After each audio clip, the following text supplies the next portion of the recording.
नमो नारायण, जय महाकाल, जय माँ बगलामुखी। सभी मेरे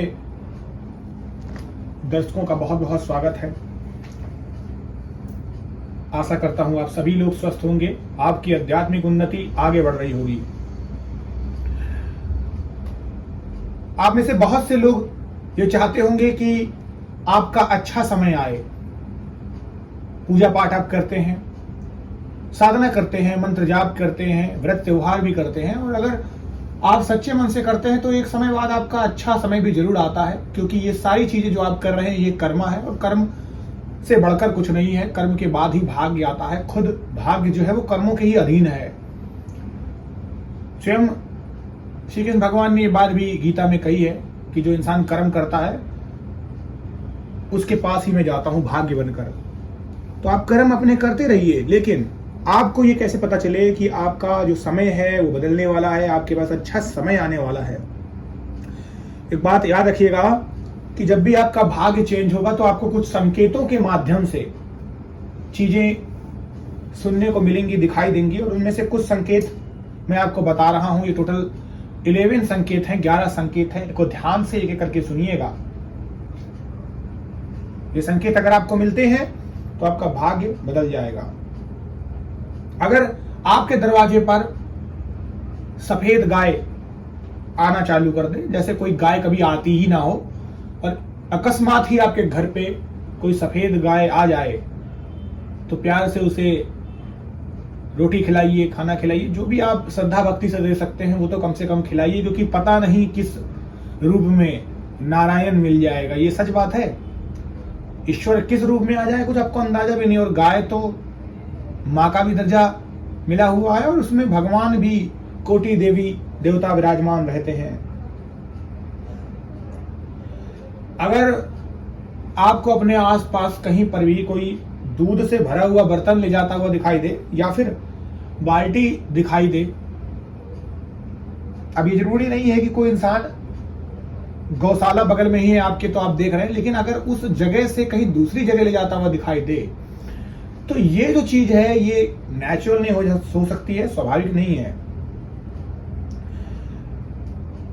आपको सपने में सांप दिखाई दे, देखिए सांप सपने में दिखने के बहुत सारे कारण भी होते हैं, और कभी कभी आपको बहुत ज्यादा सांप दिख रहे हैं आसपास भी, डर भी लग रहा है सांपों से, तो ये फिर एक तरीके से राहु दोष होता है कुंडली में। लेकिन अगर आपको सपने में सांप दिख रहे हैं और सांप आपको काट नहीं रहे हैं, तो ये अच्छा संकेत होता है। सांप महादेव जी जो हैं उनके गले में विराजमान रहते हैं। लेकिन इसी चीज को आगे बढ़ाते हुए एक बात समझिएगा, अगर गोल्डन सांप आपको दिखाई दे, यानी सुनहला सांप, ये कहते हैं आपका सुनहला भविष्य आपको बुला रहा है, तो ये वही है गोल्डन सर्प, सुनहला सांप अगर आपको दिखाई दे तो आपका भविष्य बदलने वाला है। अगर कभी भी आप घर से निकले, कोई ऐसी जगह से कीचड़ से होकर निकले, एकदम से आपको कोई कछुआ दिखाई दे जाए, रास्ते में सड़क पे कहीं पर भी कोई एकदम से कछुआ आपको दिखाई दे जाए, ये भी अच्छा संकेत होता है। कछुआ क्या होता है? कछुआ होता है कि स्लो रफ्तार से हम अपनी मंजिल तक पहुंचेंगे। दैट्स मीन कि हमारी जो विजय है, जो भविष्य है, वो जरूर बदलेगा, वो निश्चित है। तो हम अपनी स्पीड से, हम अपनी मंजिल से धीरे धीरे उस मुकाम पे जरूर पहुंचेंगे, ये कछुआ दर्शाता है। और साथ ही साथ भगवान विष्णु का कुर्म यानी कच्छप अवतार है। अगर आपको घर से निकलते ही नारियल दिखाई दे जाए, ये 5वां संकेत है, घर से निकलते ही आपको नारियल दिखाई दे जाए, कोई इंसान ले जा रहा हो, नारियल का पेड़ हो, ठेलिए पे नारियल जा रहा हो, ठेला गाड़ी पे कोई नारियल बेच रहा हो, कोई खा रहा हो, कोई पकड़ा हो, जरिया चाहे कोई भी हो, जरूरी नहीं है सब चीजें हो, पूजा की थाली में भी हो सकता है, तो भी यह संकेत है। अगर छठा संकेत, अगर आपको अपने घर के आसपास आंख खोलते ही, सुबह उठते ही, या कुछ भी जैसे भी हो आप वैसे भी आपको नवविवाहिता दूल्हा या दुल्हन दिखाई दे जाए, नवविवाहित दूल्हा या दुल्हन दिखाई दे जाए, तो ये भी एक अच्छा संकेत होता है। 7वां संकेत, अगर घर की दीवार पर मोर बैठ जाए, अगर आपकी घर की दीवार पर मोर बैठ जाए, वैसे तो मोर हर जगह नहीं बैठता, लेकिन अगर घर की दीवार में बैठना चालू हो जाए तो ये एक अच्छा संकेत होता है, क्योंकि मोर जब अपने पंखों को फैलाता है तो ये खुशहाली आने का संकेत होता है, क्योंकि मोर जब पानी बरसने वाला होता है तब भी नाचता है।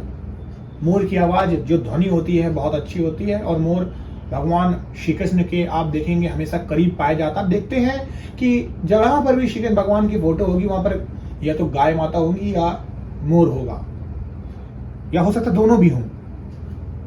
तो यहां पर भी आपको मोर संकेत देता है कि आपके अच्छे दिन आने वाले हैं। अगर आपको रास्ते में 8वां संकेत है ये, कोई सिक्का मिल जाए तो ये बहुत अच्छा संकेत होता है। देखिए ध्यान से देखिएगा, मैं यहां पर कह रहा हूं कि रुपए की बात नहीं हो रही है यहां, यानी नोटों की बात नहीं हो रही, यहां पर सिक्के की बात हो रही है।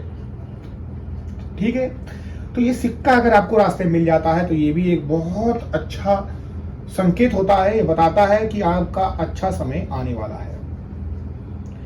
9वां संकेत, जब भी आपको 1111 2222 1212 8833 22 जितने भी प्रकार के ये नंबर होते हैं, सिंगल नंबर नहीं, 1 2 3 ऐसे नंबर नहीं, कई डिजिट में, जिन्हें हम एंजल नंबर के नाम से बोलते हैं, ये देवदूत होते हैं, ये हमें बार बार दिखाई दे, ये बहुत अच्छा संकेत होता है। और आप देखेंगे कई बार आपको ये चीज हुई भी होगी कि आप आसपास जा रहे हैं, आपको होर्डिंग पे दिख रहा है, मोबाइल पे दिख रहा है, सामने दिख रहा है, ऑटो में दिख रहा है, जाते हुए सड़क पे दिख रहा है, मतलब कहीं ना कहीं से ये इंडिकेशन है, एंजल्स कह रहे हैं कि हम आपके साथ हैं, आपका समय बदलने वाला है।